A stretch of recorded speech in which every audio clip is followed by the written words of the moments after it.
Olá a todos, sejam bem-vindos. Meu nome é Fernanda Mello, eu sou advogada com atuação exclusiva em Direito Médico e da Saúde. Hoje estou aqui para falar com vocês sobre autonomia médica. Para mim é um prazer fazer parte desse evento que foi todo pensado para vocês, da área de saúde, e quero agradecer ao CONAS pelo convite de poder palestrar aqui no CONADIM e falar desse tema que eu considero tão importante. O evento tá demais, tem muita gente boa palestrando aí e não percam, os conteúdos foram todos criados para vocês. Então, obrigado ao CONAS, obrigado a você, profissional de saúde, que tanto nos ajuda nesse momento de pandemia, juntamente com as vacinas. Fica aqui meu agradecimento. Bom, gente, falar de autonomia médica é impossível sem dar uma passadinha pelo tema relação médico-paciente. Afinal de contas, a autonomia médica não tem sentido, não tem motivo de ser sem o paciente. Então, vamos agora perceber como essa relação nasce, se estrutura, e como o reconhecimento da autonomia do paciente interfere na autonomia médica, tá bom? Então vamos lá. A relação médico-paciente se estrutura inicialmente de forma verticalizada no topo da relação, o médico com a sua autoridade, domínio da técnica, da metodologia, e na base dessa relação o paciente, né? Que não era considerado pelo médico como aquele que pudesse contribuir de forma a levar o tratamento ao êxito. Não era considerado partícipe do tratamento. Vejam. Então, por aí começa a relação médico-paciente verticalizada. A relação se estendeu nesses moldes, até que em meados do século XX, nós tivemos o primeiro reconhecimento da necessidade do paciente dar seu consentimento ao tratamento. Quando foi isso? Terminou a Segunda Guerra Mundial, o mundo teve ciência dos horrores que lá eram praticados, nos campos de concentração, aquelas experiências mengelianas, bizarras, cruéis, mortais. E ao final do julgamento de Nuremberg, várias nações do mundo emitiram declarações e reconhecendo a necessidade do paciente ser no mínimo informado do que fariam as pesquisas, os tratamentos médicos. Inicialmente mais para a parte de tratamento médico era exigido, tratamento médico não, mais para a parte de experimentos, que começou a exigência dos termos de consentimento. Posteriormente, na década de 70, nasce o que a gente chama de bioética. A autonomia, ela é um princípio e está inserido dentro da bioética. Vejam a importância da bioética. Ela vem para nos dar uma delimitação de como se deveriam desenrolar estudos, pesquisas, tratamentos, né? Então, existem alguns casos que reforçaram a necessidade de uma avaliação ética. E era direcionada à aplicação em experimentos e tratamentos médicos, resultando aí no desenvolvimento da bioética. Vou citar para vocês aqui 3 casos que geraram comoção e foram casos impulsionadores para que alguma atitude fosse tomada em relação ao paciente, para que ele pudesse ter sua autonomia reconhecida, né? Para que houvesse ali um parâmetro mínimo que norteasse a ética nesses experimentos e nos tratamentos de saúde. Tem outros, mas eu vou citar apenas 3. Em 1963, no Hospital Israelita de Doenças Crônicas, em Nova York, foram injetadas células cancerosas vivas em pacientes doentes. Segundo caso, entre 50 e 70, no Hospital Estadual de Willowbrook, também em Nova York, injetaram o vírus da hepatite em crianças com deficiências mentais. E o terceiro caso, que foi o mais próximo de alguma atitude que foi tomada, foi o caso chamado Estudo de Tuskegee. Esse estudo foi realizado durante 40 anos. Eu vou ler aqui, tá? Porque tem algumas informações que eu não gostaria de perder. Então, durante 40 anos, de 1932 até 72, o Serviço de Saúde Pública dos Estados Unidos, em parceria com o Instituto Tuskegee, Tuskegee é uma cidade que fica no Alabama, Estados Unidos, eles fizeram uma parceria onde se reuniu 600 homens negros, dos quais 399 tinham sífilis e 201 não, para comparação com os que tinham, né? O objetivo da pesquisa era observar a evolução da doença livre de tratamento. O caso foi chamado de Estudo da Sífilis Não Tratada em Homens Negros. Eram todos analfabetos, era uma situação ali de bastante vulnerabilidade que esses pacientes se encontravam. O que acontece? Não foi dito aos voluntários do estudo que eles tinham sífilis, nem o que a sífilis causava. O diagnóstico dado era de sangue ruim, e eles foram levados a pensar que eles estariam recebendo tratamento para esse sangue ruim. E quem topasse participar desse estudo ganhava acompanhamento médico, ganhava uma refeição no dia dos exames e o pagamento das despesas com o funeral. O que acontece? Eles não sabiam o diagnóstico e nem o prognóstico, né? Eles achavam que eles tinham sangue ruim, não sabiam que tinham sífilis. Esse estudo durou até 72. Acontece que em 1950 já havia tratamento para sífilis. E mesmo assim eles continuaram sem receber o tratamento. Eles continuaram dentro desse programa que estudava o avanço da sífilis não tratada. Ao final do estudo, depois de 40 anos, dos 399 infectados, apenas 74 estavam vivos. Então, uma centena de pessoas morreram de complicações relacionadas à doença, 25 morreram diretamente da doença, 40 esposas infectadas, 19 nenéns nasceram com sífilis congênita. Uma situação bem terrível. Então esse caso veio à tona com uma denúncia realizada pelo The New York Times em 1972, quando a pesquisa foi interrompida, causou grande comoção social na época.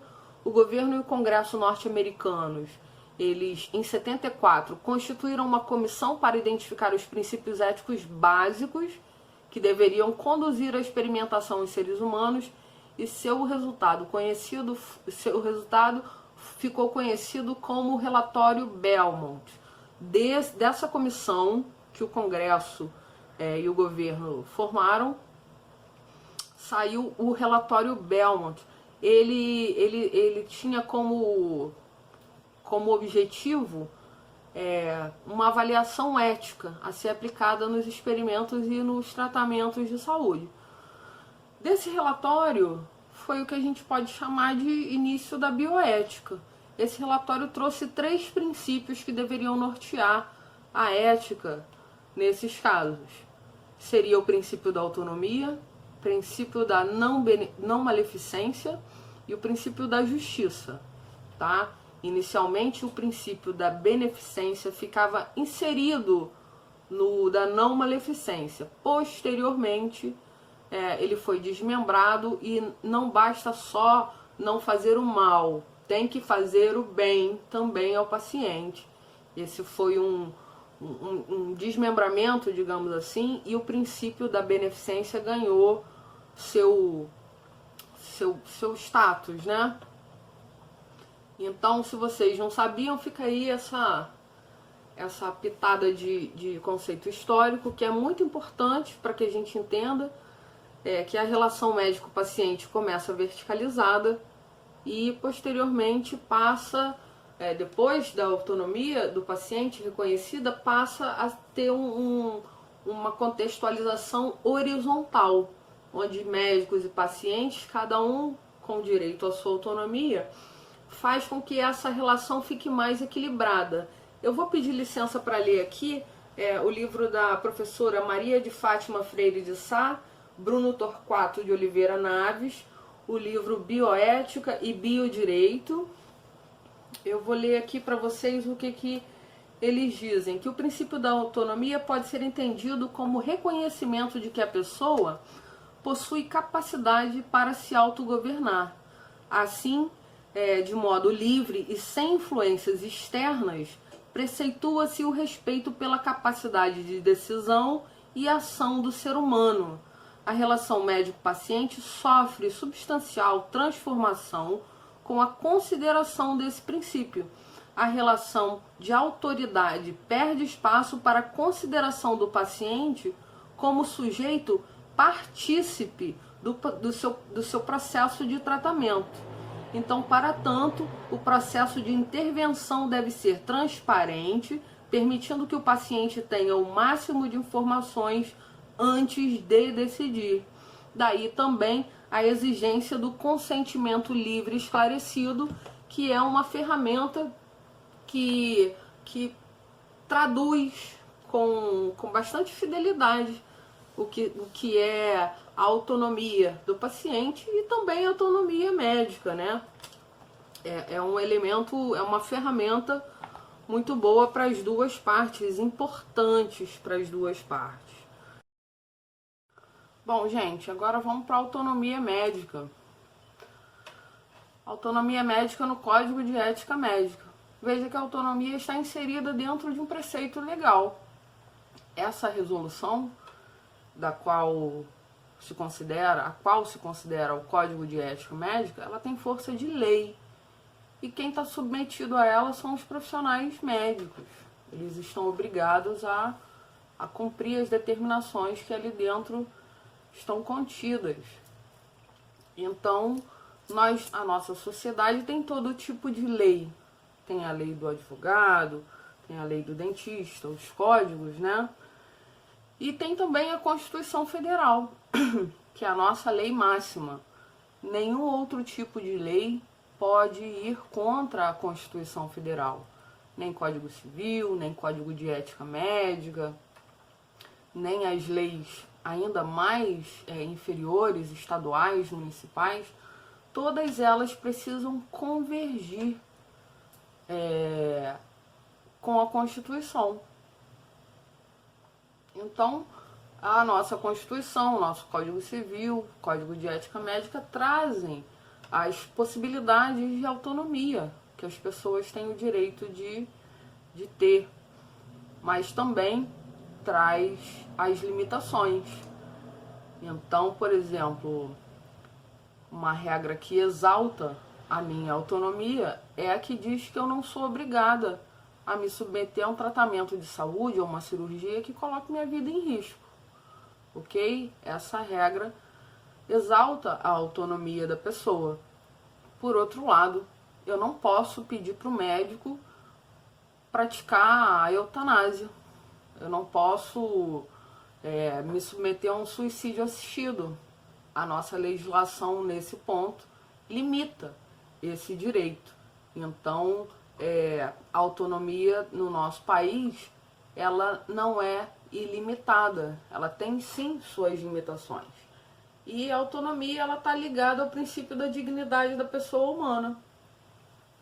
Por quê? É um direito fundamental a dignidade, reconhecido no mundo inteiro, esse princípio.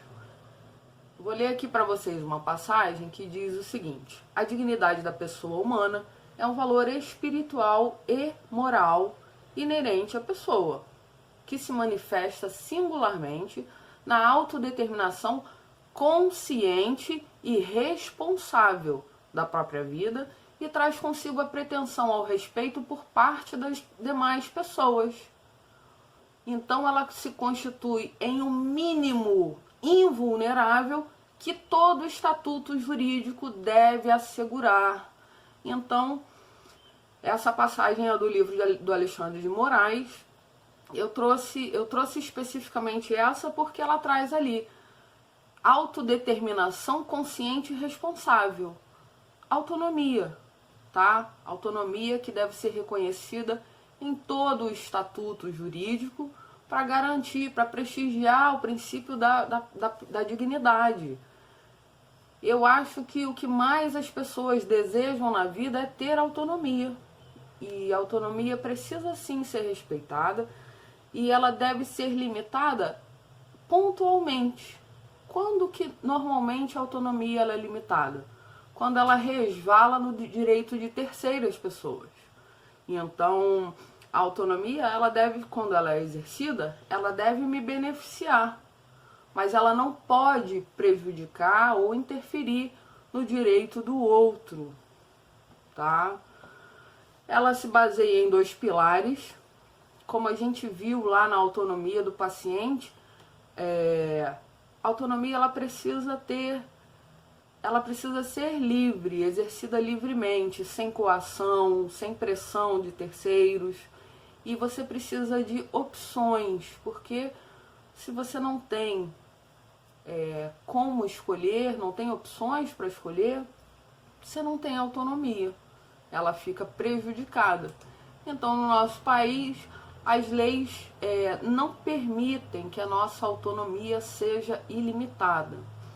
Então, diante de tudo isso, o Código de Ética Médica, no capítulo dos princípios fundamentais, eu vou ler aqui, inciso 7. O médico exercerá sua profissão com autonomia, não sendo obrigado a prestar serviços que contrariem os ditames de sua consciência ou a quem não deseje. Olha a autonomia aí.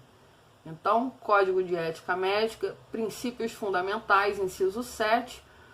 A primeira parte do inciso exalta a autonomia do médico, né? Não é obrigado a prestar serviços que contrariem os ditames da sua consciência. Olha a subjetividade, né? É um código interno, cada um tem o seu código de consciência. Só que em seguida ele traz a limitação da autonomia, exceto em situações de ausência de outro médico, em caso de urgência e emergência, ou quando sua recusa possa trazer danos à saúde do paciente. Então você médico tem o direito à sua autonomia. Você só não pode exercê-la nessas situações.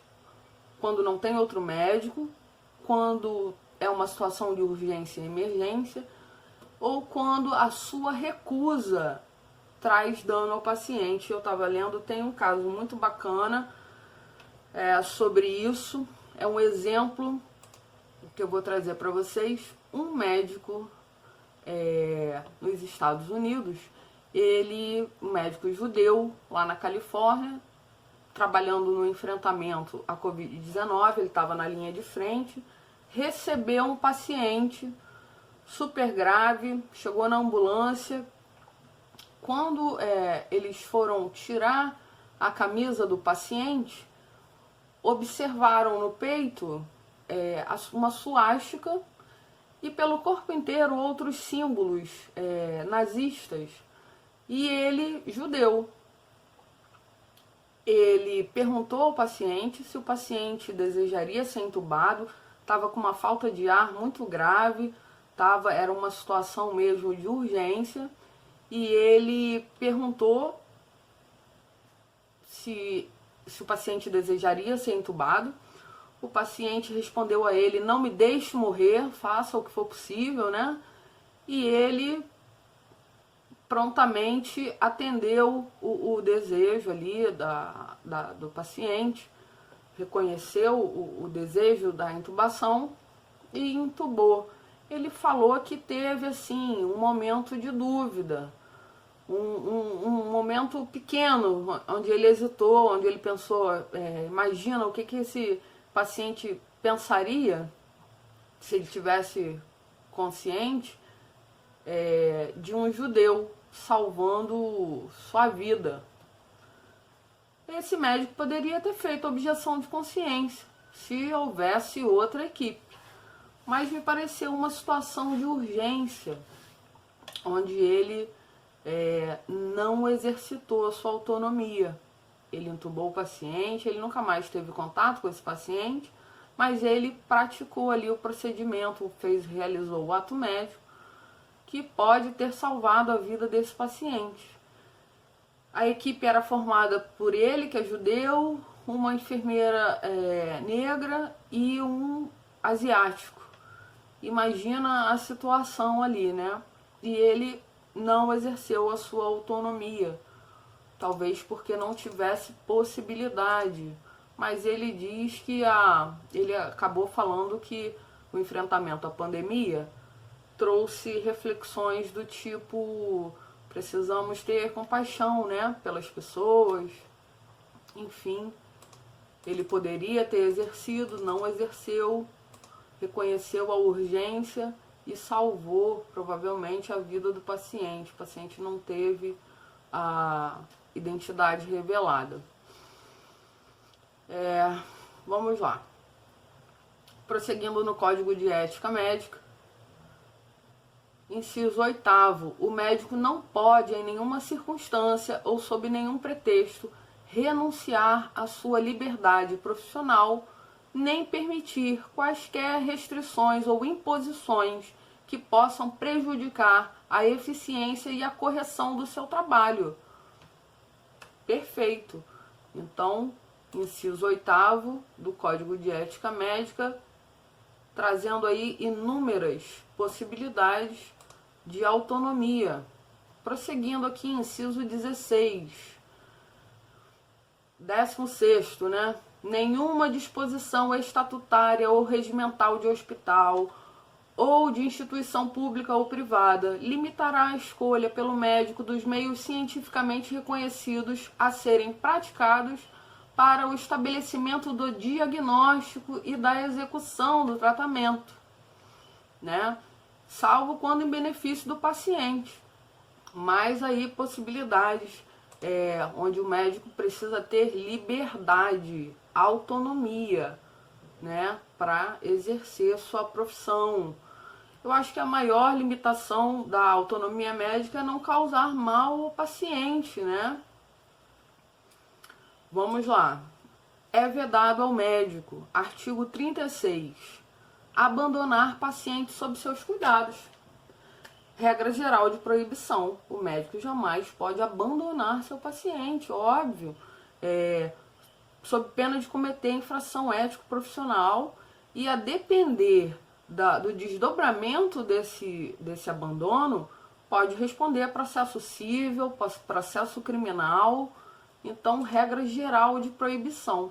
Esse é o artigo 36. Em seguida, o parágrafo 1º diz que, ocorrendo fatos que a seu critério prejudiquem o bom relacionamento com o paciente ou pleno desempenho profissional, o médico tem o direito de renunciar ao atendimento, desde que comunique previamente ao paciente ou a seu representante legal, assegurando-se da continuidade dos cuidados e fornecendo todas as informações necessárias ao médico que o suceder.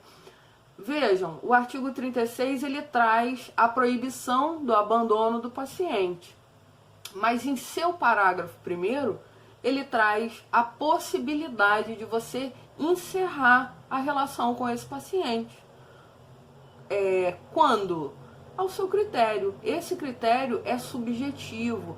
É quando, olha lá, o bom relacionamento do paciente não está mais acontecendo, quando você está sendo impedido de desempenhar plenamente a medicina. Então, quando vai ser um momento pessoal do médico, tá?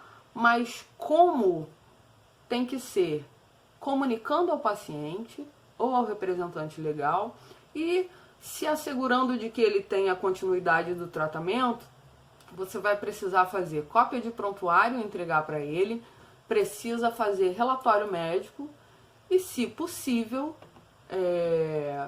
na verdade, recomendável comunicar ao CRM, tá? O CRM do seu estado. Bom, então vamos lá, o médico exercerá sua profissão com autonomia, não sendo obrigado a prestar serviços que contrariam os ditames de sua consciência ou a quem não deseja. Olha só, esse artigo 36 tem respaldo lá no inciso 7 dos direitos fundamentais que a gente leu no início. Então, tem um exemplo que eu não gosto muito, mas que aconteceu recentemente. Uma médica renunciou ao atendimento a um paciente, o paciente era criança, porque ela tinha... havia disparidades de pensamento, era disparidade inconciliável de posicionamento político com os pais da criança. E, por conta disso, a relação com o paciente ficou impossível para ela. Ela foi levada ao Conselho Regional para responder por esse encerramento, e o Conselho entendeu que os motivos dela eram justificáveis para o encerramento da relação médico-paciente. Aqui a gente não faz juízo de valor se o motivo foi nobre ou não. Acontece que existe um ponto onde o profissional percebe que é impossível continuar a relação. E aí o código traz essa possibilidade de encerramento, mas tem que assegurar que o paciente vai continuar o tratamento médico, fornecendo ali a cópia dos documentos médicos, para que o outro médico consiga dar continuidade ao tratamento de saúde. Autonomia entre os colegas. Artigo 52.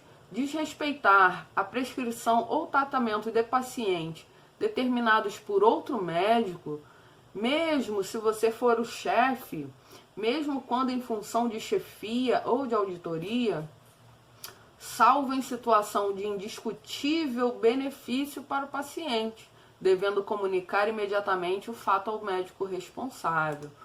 Olha, interferir na prescrição do colega somente se você tiver certeza de que a sua conduta médica vai trazer um benefício inegável ao paciente. Fazendo isso, comunica ao colega que você mexeu na prescrição dele, né, para garantir aí a ética e o bom relacionamento com os colegas. Pessoal, em junho de 2019, até agora a gente está lendo o Código de Ética Médica, mas em junho de 2019, o Conselho Federal de Medicina editou a Resolução 2232 e ela trouxe junto a objeção de consciência do médico e a recusa terapêutica do paciente. Trouxe as duas possibilidades juntas em uma resolução só, o que gerou uma certa insatisfação que a gente vai ver a seguir. Nesse momento a gente precisa entender o que é objeção de consciência. Objeção de consciência é a possibilidade que a lei nos traz, onde a gente pode deixar de fazer alguma coisa, tá? Aqui, ó. É a possibilidade constitucional que alguém tem de não fazer alguma coisa. Essa ideia espelha a liberdade de consciência. Isso é, viver de acordo com a sua consciência, pautar a própria conduta pelas convicções religiosas, políticas, filosóficas, principiológicas, ideais e que dela decorre que cada ser humano tem o direito de conduzir a própria vida como melhor entender. Mas vejam, a objeção de consciência também tem a sua limitação, tá? Ela não pode causar danos a terceiros. Objeção de consciência está inserida na autonomia.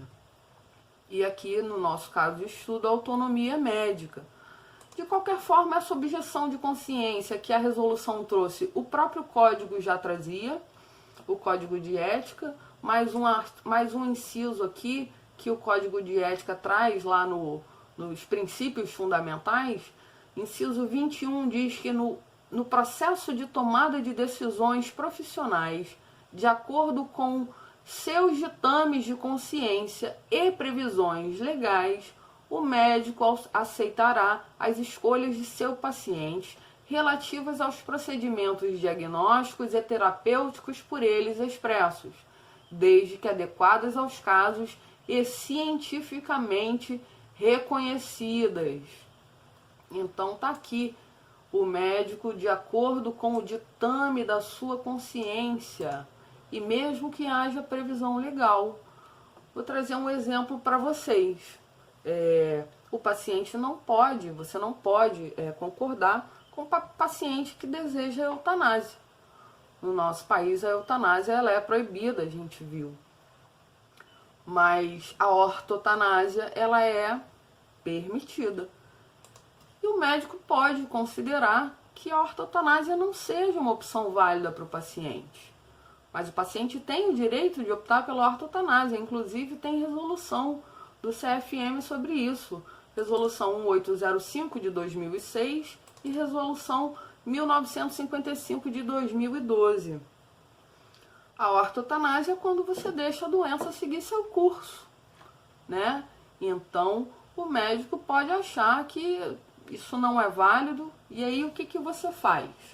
Você transfere o paciente para um outro colega, encaminha ele para outro médico, providencia relatório médico, cópia de prontuário e assegura que esse paciente vai continuar tendo o cuidado de saúde que ele deseja, porque a ortotanásia ela tem respaldo legal, a eutanásia não teria. Então vou trazer para vocês aqui um caso mais conhecido de ortotanásia, sempre usado como exemplo, é o caso do Papa João Paulo II. Chegou o momento da doença dele que ele decidiu que ele não gostaria mais de submeter a terapêuticas que já não teriam mais eficácia. Então ele desejou receber cuidados, conforto, morreu na sua casa e deixou a doença seguir seu curso. Vamos lá. Então, mesmo previsto em lei a possibilidade daquela conduta, o médico tem o direito de fazer objeção da consciência, tá? Outro caso aqui, aborto decorrente de estupro. Tem médicos que, por objeção de consciência, não vão fazer. E aí transfere o paciente para o outro colega. Quando que vai ter que fazer sem poder se utilizar da autonomia? Quando estiver sozinho, sem outro médico, quando for o caso de urgência e emergência, ou quando da sua recusa resultar lesão ao paciente.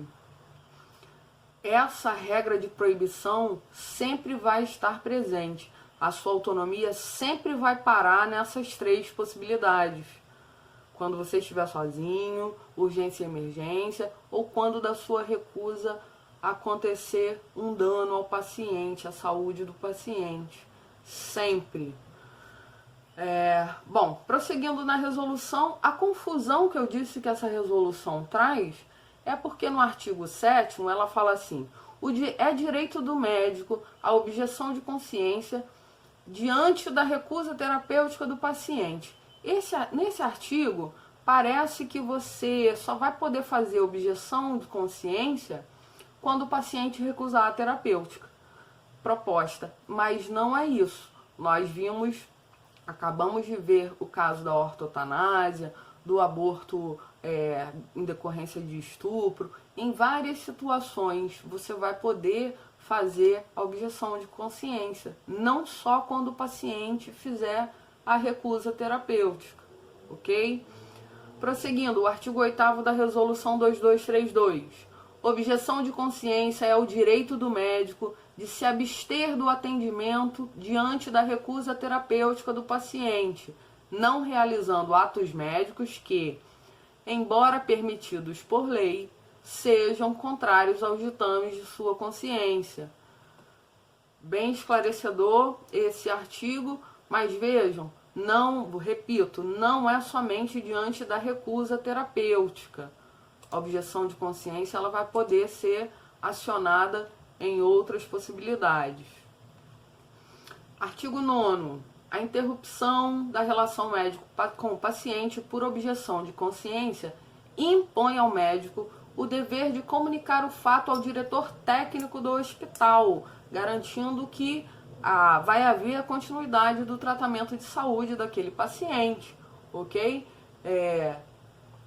Em casos de consultório, você deverá informar o CRM, tá? Primeiro você precisa informar o paciente, precisa providenciar a cópia do prontuário, relatório médico, para que esse paciente consiga ter continuidade do tratamento de saúde. Em caso de instituição de saúde, você comunica ao diretor técnico. Em caso de consultório, você informa o CRM do seu estado. Essa resolução traz como uma possibilidade, você pode informar o CRM, mas a gente aqui frisa que recomenda sempre essa comunicação. Gente, artigo 10º.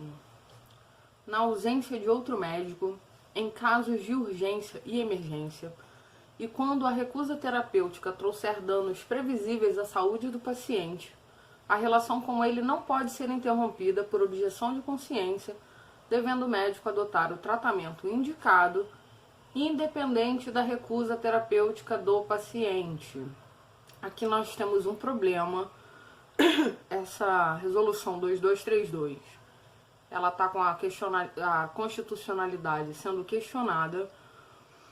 Esse artigo 10º, inclusive, ele está suspenso, uma parte dele está suspensa, porque a Procuradoria-Geral da República entendeu que ele fere o direito à autonomia do paciente.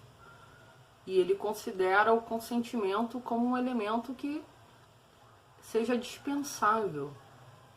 Essa resolução 2232, ela juntou recusa terapêutica, que é um direito do paciente, e objeção de consciência, que é um direito do médico.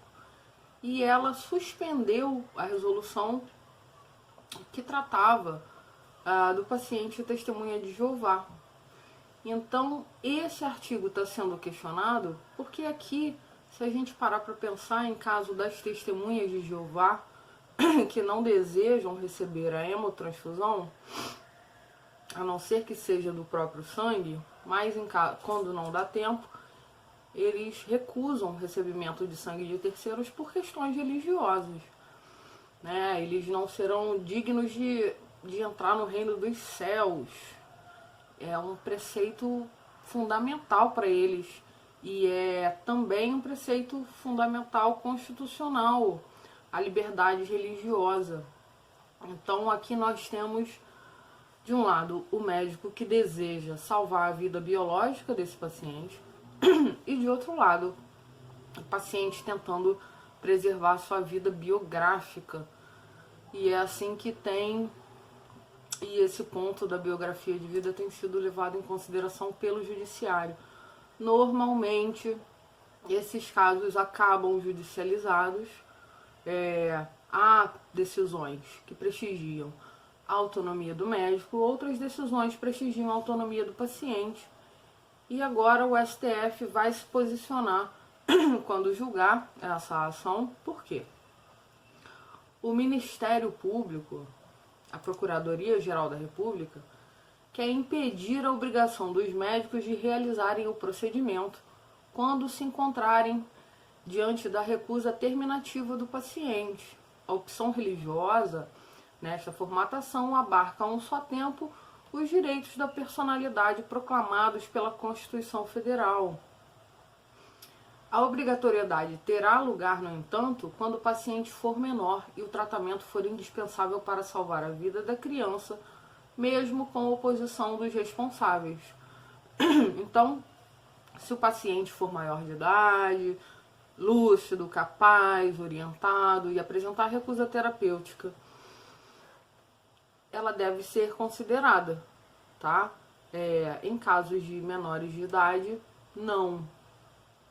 Converse com o seu diretor técnico, que ele vai tomar as atitudes pertinentes ao caso, vai fazer contato com as autoridades e provavelmente vai judicializar a questão, mas obedecer, aceitar a recusa terapêutica do paciente faz parte do processo. Não há demérito nesse aceite, no meu entender. Não há responsabilização do profissional que aceita a autonomia do paciente, que respeita, tá? Não há prejuízos à excelência do serviço médico prestado, ok? Então vamos ver aí o que o STF decide a respeito do artigo 10º da resolução 2232. E tem também outros artigos que estão suspensos, mas não são pertinentes aqui a nosso tema, autonomia médica. Agora eu vou falar com vocês sobre a prescrição off-label. Não é uma prática nova, é mais comum do que a gente pensa, é adotada em todo o mundo, né? Muitos medicamentos são utilizados de forma off-label e a prescrição desse medicamento é de inteira responsabilidade do médico prescritor, que deverá observar o princípio da autonomia, da beneficência e da não maleficência. Então vejam, esses princípios são norteadores da relação médico-paciente, ainda que cada um, médico e paciente, tenham direito à sua autonomia, mas o médico está vinculado também, junto com a autonomia, a beneficência e a não maleficência. Em tempos de pandemia, vimos como nunca a prescrição de vários remédios off-label.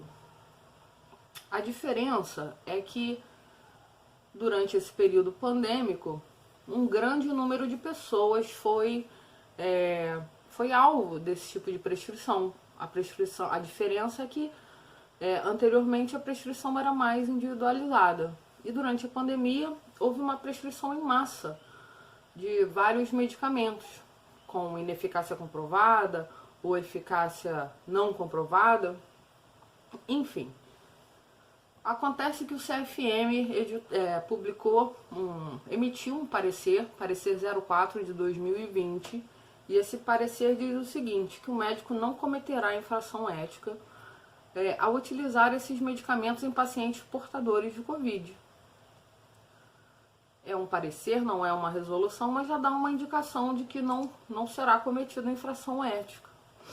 Por outro lado, existe um parecer do CFM também, parecer 2 de 2016, que aponta que eventuais insucessos sob a ótica do risco submetido pelo médico ao seu paciente serão sim julgados pelo CRM ou CFM. Então, vejam, não existe autonomia sem responsabilização.